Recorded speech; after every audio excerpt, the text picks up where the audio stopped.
our unit leader of CLP 24. Once again, good morning, brothers and sisters. Good morning! Daw, kadasip sa panahon, no? Sa Sanula, nag-attend ako ng bilis ng CLP 24 every Sunday. Now, nag-attend na kami sa Free to Follow the Lord weekend. So, this is the first retreat under the your basic provision program. So, perfect attendance kita subong.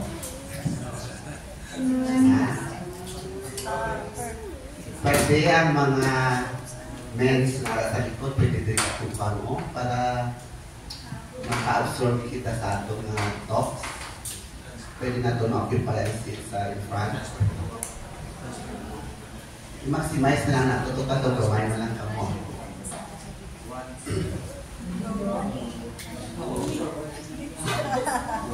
Kaya napasok yung pag-anti sa una. Hindi na ako mag-vlog dyan kay isa ko mga batch. Sa LP24 so dapat ang bonding moment is very strong. Stronger than before.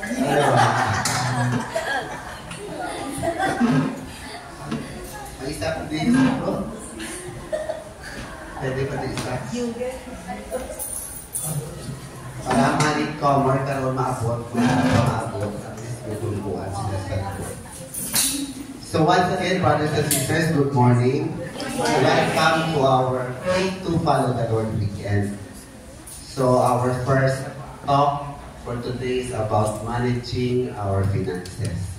So it is very common, no, sa aton, how to manage our finances. May the Lord bless you with the grace of patience and enthusiasm to listen and learn by heart all the talks today. So we have 3 talks today. For it is truly fit to follow the Lord. Our first talk for today is about managing our finances.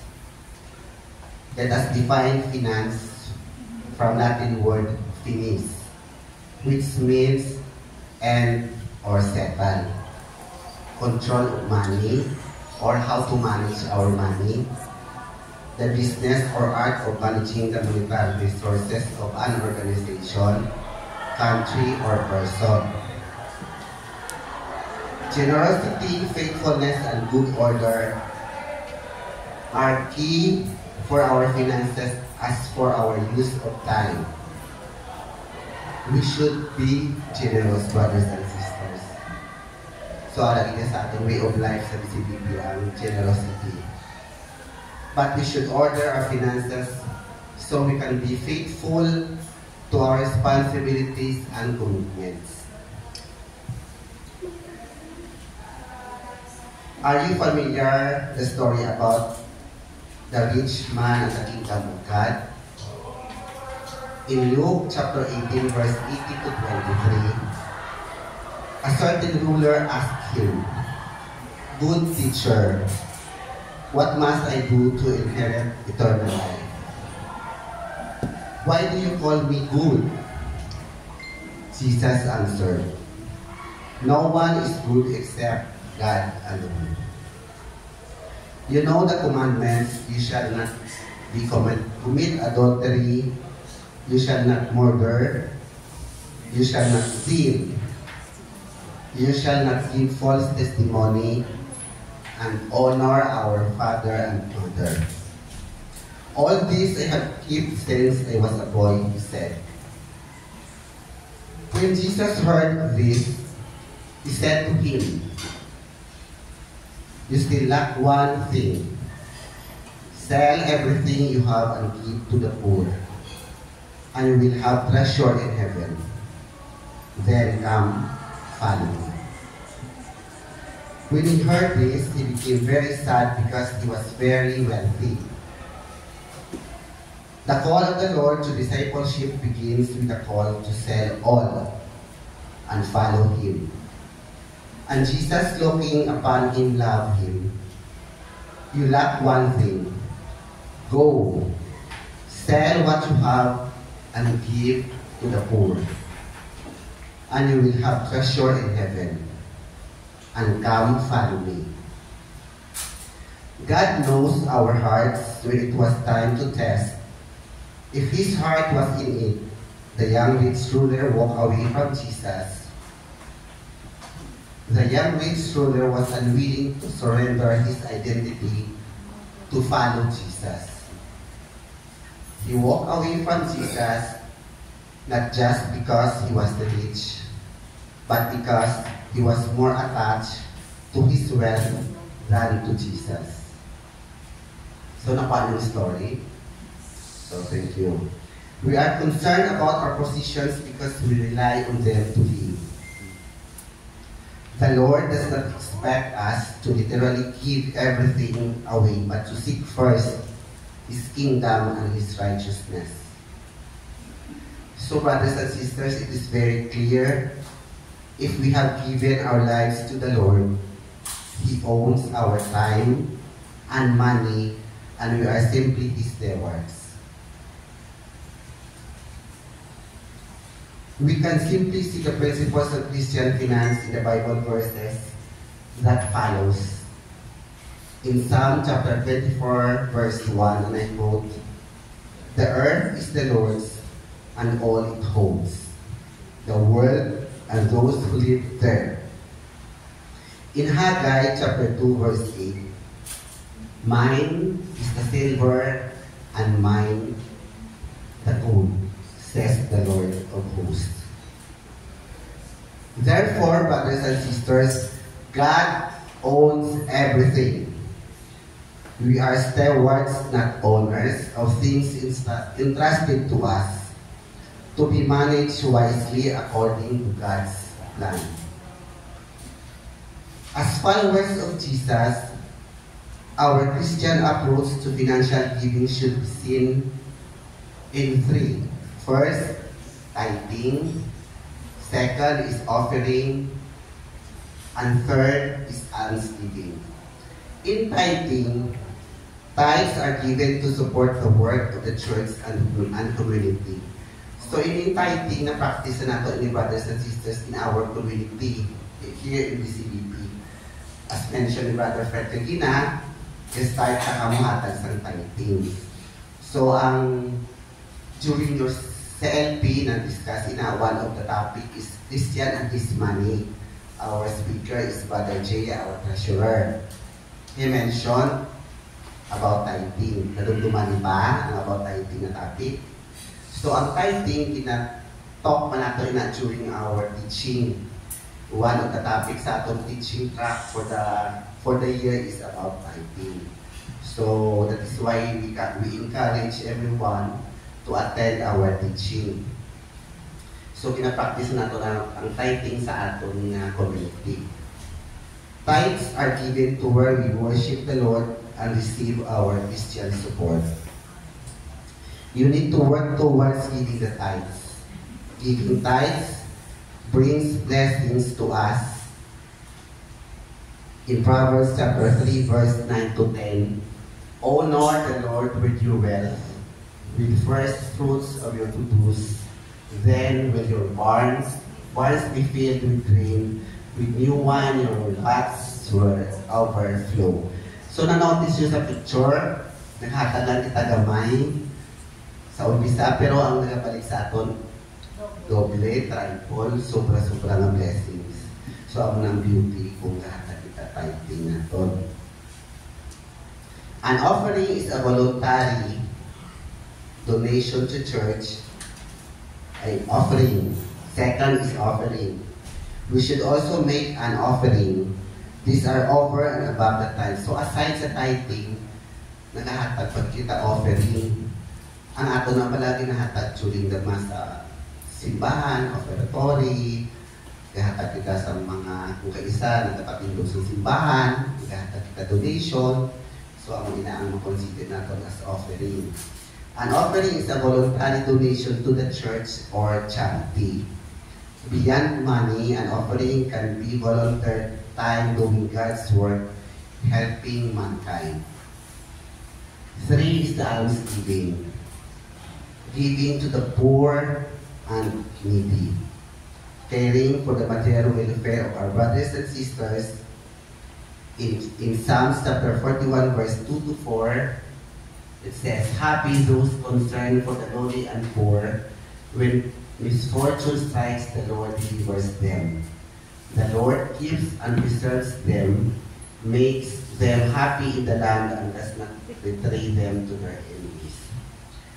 So, brothers and sisters, ang almsgiving naman na niya, daw kung kaisa ang consider nato ng gift giving nato no pala. Kita sa BCDP niya, kita sina gift giving every December.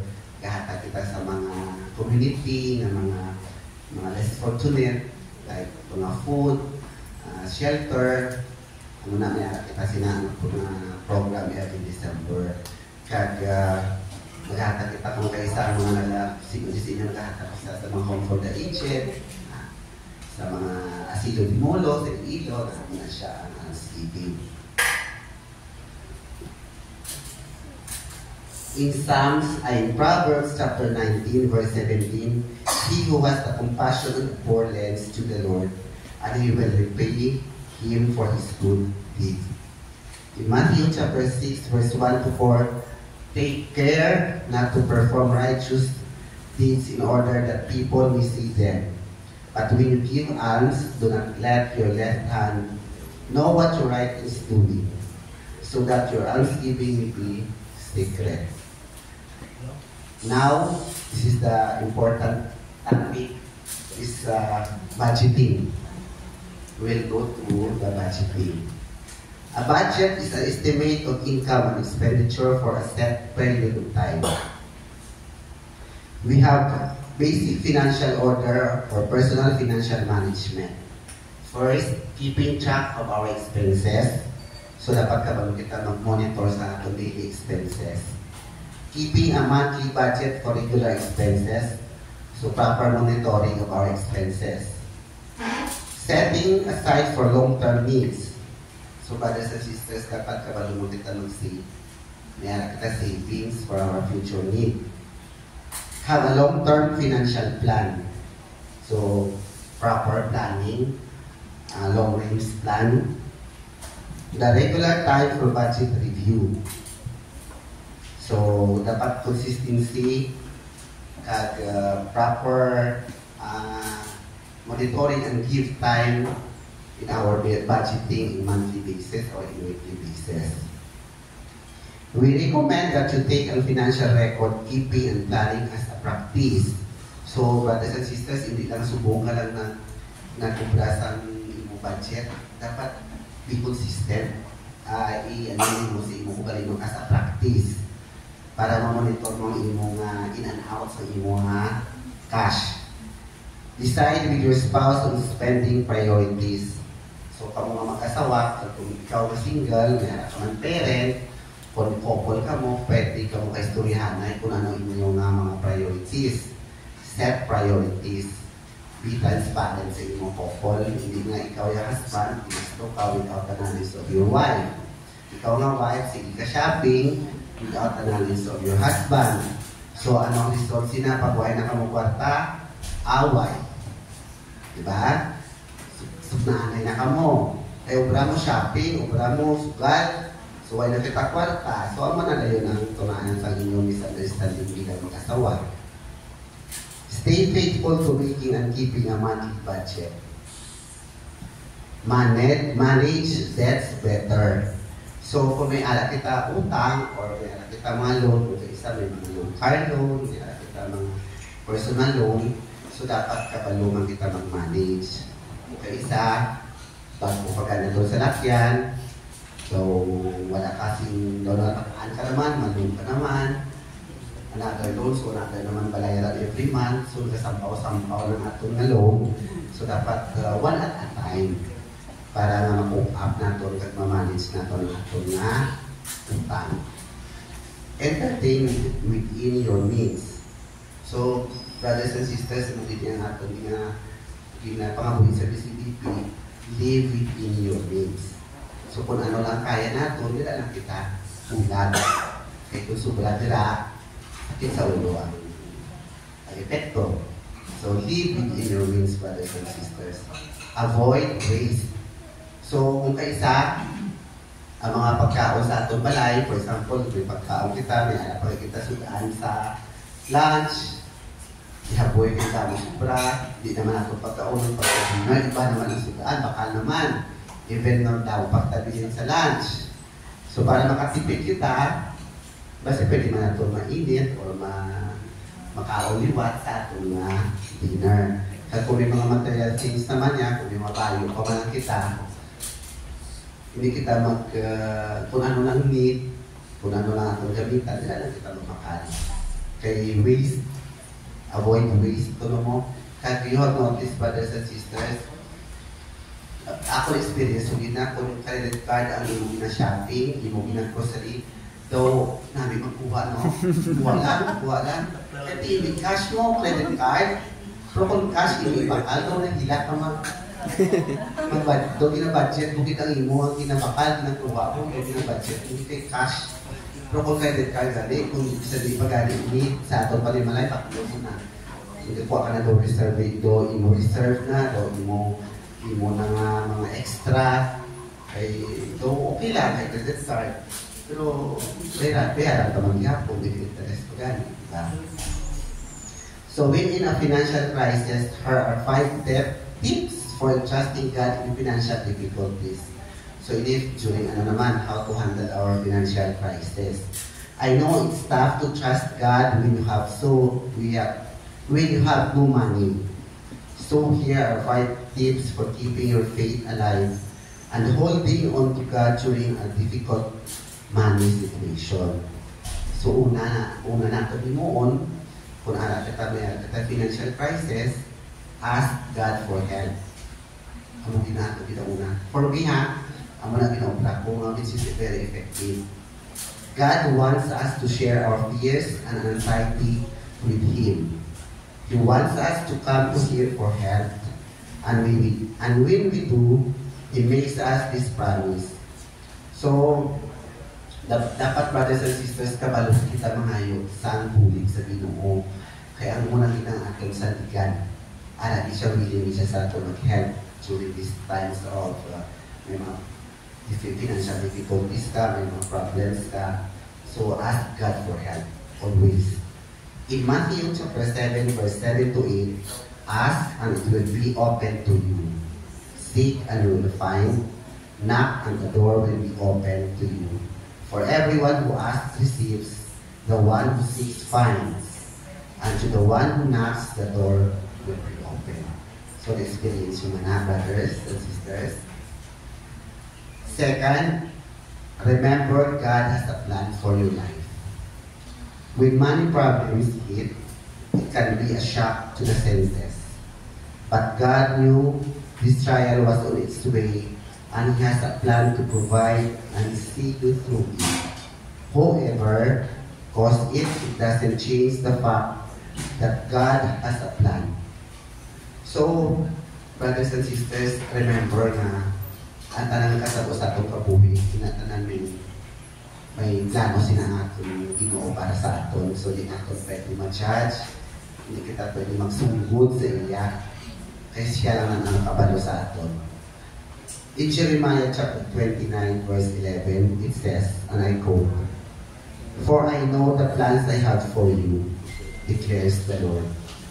Plans to prosper you, not to harm you. Plans to give you hope and a future." 3 tips. Number 3 is read the Bible.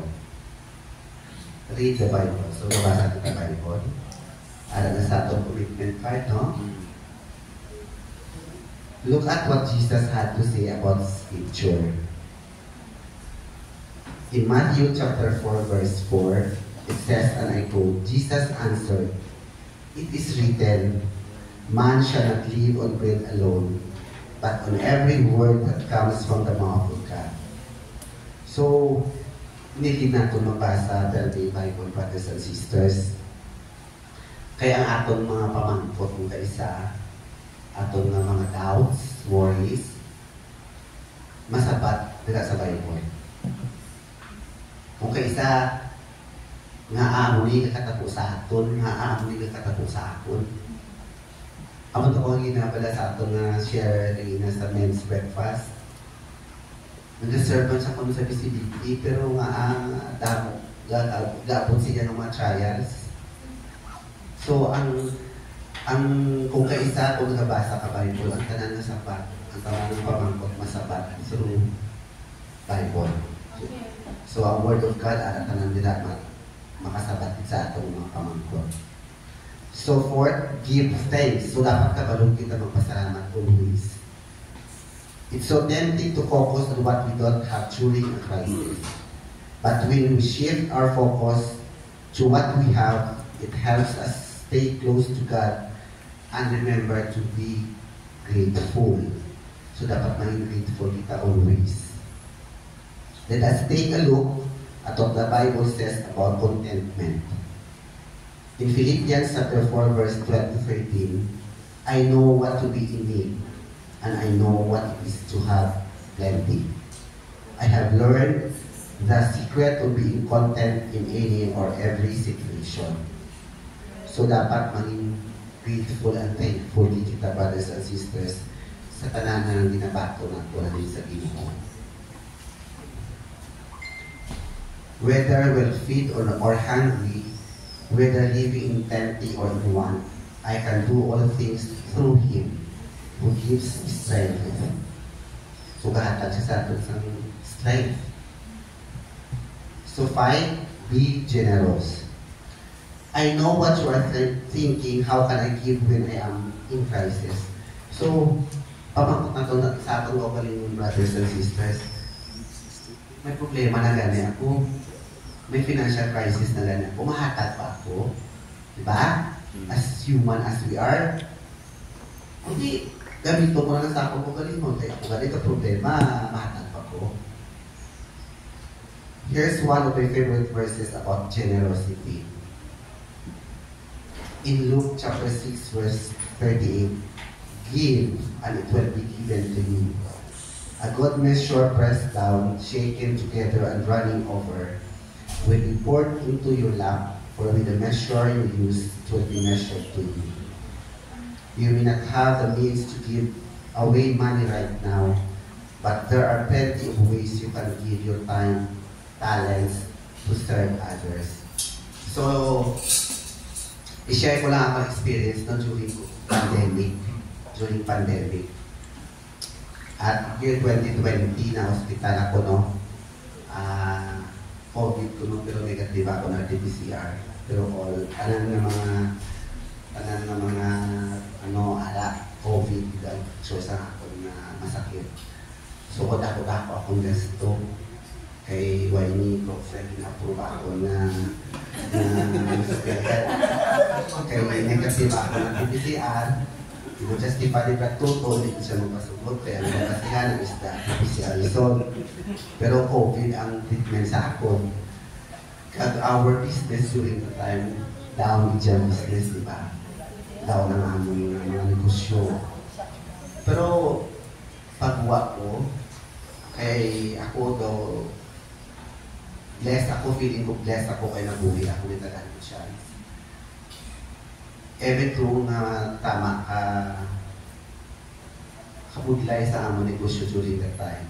Kay Pigado, lockdown, nag-open kami pero gamay ang customers, gamay ang amon sa distribution namon, sa deliveries namon, gamay. So doon hindi ka survive sa among mga expenses, wala pa po yung tao maging sustain ang mga tao. But kami ni Mrs. pila ka hospital, pila ka mga boundaries, nag-prepare pa kami food packs. Nanghatag pa kami food packs sa mga hospital, sa atong mga health workers, with the help of the BCBP community, nagpanghatag pa kami despite ang financial crisis. So, ang galing ang para sa inyo. Kagina, na-mention ko nga mahatag pa kita ganito problema mo. So, ako, ina-share ko lang sa inyo, pwede hindi kita kahatag. Kung hindi man kita kahatag financially, monetary, pwede kita kahatag sa atong service, talents, our skills, our service in the community, sa iban. damo pwede kita mahimo. Way of generosity man gihapon. Way of thanking the Lord po gihapon. So, brothers and sisters, we will do our budget. Secretariat, please give them the forms. Meron kita forms na dapat nyo pinapan.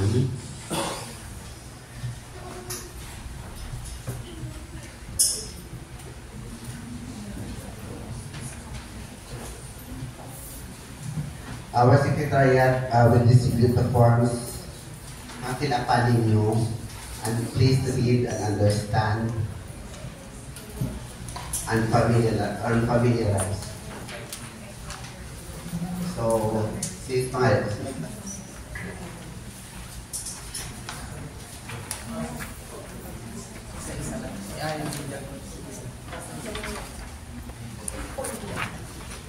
so nakita ninyo brothers and sisters, ato na Form 1, Personal Family Budget Analysis. So pinapan nato ini from Form 1 up to Form 2, Form 3, and Form 4. So may harap kita sila na very detailed naman. So subong, hindi ko inisin yung pagpapitapan subong kay medyo mas short kita sa time. Dalo na natin yung uniform, pagpitapan ninyo sa inyong balay. Ang matuod ha? Ang matuod ha, be honest. During your AGM, isubmit nyo ini sa inyong action first. Ang form 1 to 4 na inilapan. So, gani ang matuon inyo na ay usang. So, ako niya atong guide how to make our budget. So, actual, hindi na itong expenses, ha? Actual expenses.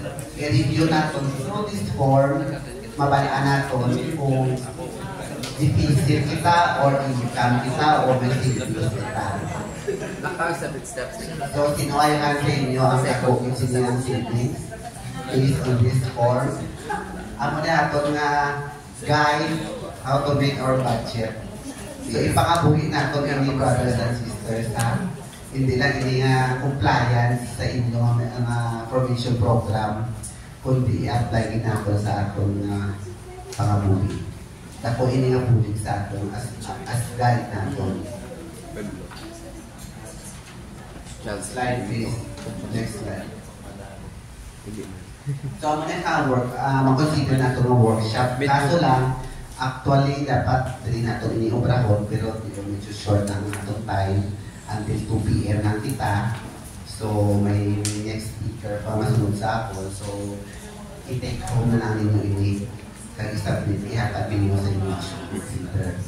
So, follow-up, follow the logic and purpose of the 4 follow-up action group meetings. To make sure every member knows how to follow the method of time management. So, comes into the habit of doing it regularly. To make sure every member knows how to make a monthly budget. Brothers and sisters, to make sure every member knows how to make a monthly budget, has at least begun to live according to a budget. So, amo na niya itong guide kung paano kita mag-assume at paano kita mag-save. So, alam nila tanan na mention ko ina, mahal kita tithes, offering, and receiving. So, included na inadala sa inyong budget. Next slide, please. Ang time frame of action group meetings, kung nag-start ka mo 8 o'clock in the evening, amo niya itong na format, amo niya itong time. 8 to 8:10, inviting Jesus in prayer, in song a short prayer. 8:10 to 9 o'clock, 7 steps through. Step 5, sharing the word of the Lord. 9 to 9:45, step 6, devoted to follow-up time management and budget. So, dila i-discuss ang inyong time management and budget. 9:45 to 9:55, spontaneous prayer. 9:55 to 10, announcement. So, after 2 hours, By the way, pila ka mo ka-oras ng action group meeting?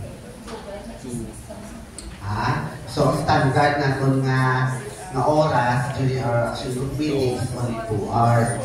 Ang iba na yan, chika-chika na lang na yan. So, gano'n hindi yung idahilan nga ikaw mag-attend sa action group meeting kay dugay. So, actually 2 hours is enough. Kamu lang yan kapadugay. Diba? Kamu lang yan kapadugay. Kung kaysa di ka mo magpudulagay. Basta without fellowship, ha? Kasi after ang EGM, ininom ka mo. Pagpulit niyo, huwag ka mo. Ha? Hindi na pwede, ha? Pagpulit, gusto ko kaya. Kat may pipit na ang ato ng espiritu buhay na buhay ato ng espiritu. Next slide. Next slide, please. Next slide. So, follow-up meetings are very important. No? If members need a lot of help in this area, EGL, Brother Exam, Brother Rino, EGL should be willing to give up the 7-step method in order to be able to help their members. So, i-assist ninyo inyong members about sinig. Ang mga hindi pa medyo nabulayan, medyo may mga papangkot ka mo or for clarification, pamangkot ninyo actually group leaders para maka-assist sila sa inyo. Sister Karen? Sister Karen, yes. Members, Sister Irene, so kamo na bahala sa inyong mga members mag-assist. Okay. So, Rino, ari kompleto ang mga action group leaders ng CFP24, Sister Exam, Brother Rino, and Sister Karen. So, kung may mga question ka mo, kung may mga hindi ka mo intindihan diri sa Form 1 to 4, pwede ka mo pamangkot sa ila. So, pwede ka mo ka-workshop during your action group meeting. Kung mas better, before action group meeting, natapos yung nabilaw. Pero kung medyo may harap ka mo iklaro, pwede ka mo sa ila kapag-assist. Okay? I hope na talaga ka mo makapasa. Hindi ha? Kaya ilang taon po inyo budgeting. Natawon mo kung sino nakukita sa inyo. Dila ko ka mo mabuking kung sino ang may deficit at kung sino ang may kita. May extra. So, ganito may extra kita, extra man ang slides, kapag-apuan man ninyo to support our visibility activities. Kapag naman mo ang aton non-profit organization, kita tanan nato ginagasto sa communities from our times. So, dila nato ginagasto ato na ginahatag. So, damo kita mga workshops, trainings, activities, so, amo inato ginagasto. So, base may mga extra hamda, pwede din nyo matubangan. Open. Pero kung may mga crash siya, may nakita na sa inyo, nakakuha 10 million, pwede ka mo katag 100,000. 10% of 10 million. Alin ang gani no? 1% lang, no? So, pwede kita hatag more than. Hindi kita limit. Pero huwag mo kita na pamilit. Konsensya na nato galing na. Next slide. General purpose of the following follow-up sessions to make sure members are faithful to all their commitments, including faithfulness to BCBP events. Ang ito kayo na mention ni Brother Fred, I hope na sulit ka mo tukod sa iya. Hambal nyo, attend ka mo teaching, attend ka mo breakfast, pero hindi ka mo makita. Only few, 1, 2, or 3 lang sa inyo ang attend. So, paano kita mag-grow sa community? Paano na ito ma-appreciate ang BCBP? Hindi na ito ma-appreciate kung kita attend sa breakfast, sa teaching, sa chapter assembly, at sa atong action group meetings, and tithing. Please, ara pala ka mo, brothers and sisters, and members, information, ara kita sa formation program, ina-form ka mo sa BCBP. So, dila na mo makita ninyo sincerity and faithful sa community. To put good order into members' finances, to get out of overspending and to get free, to be responsible with other members for the BCBP through tithing and other contributions.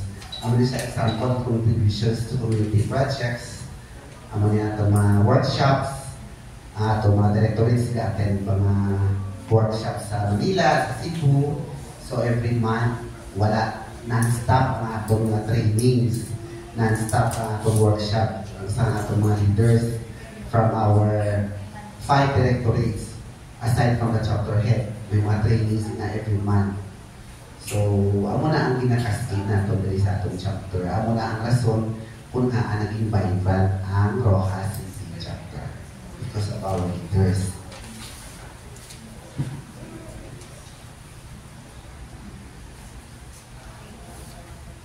So, ang mga ina brothers and sisters, thank you and to God be the glory.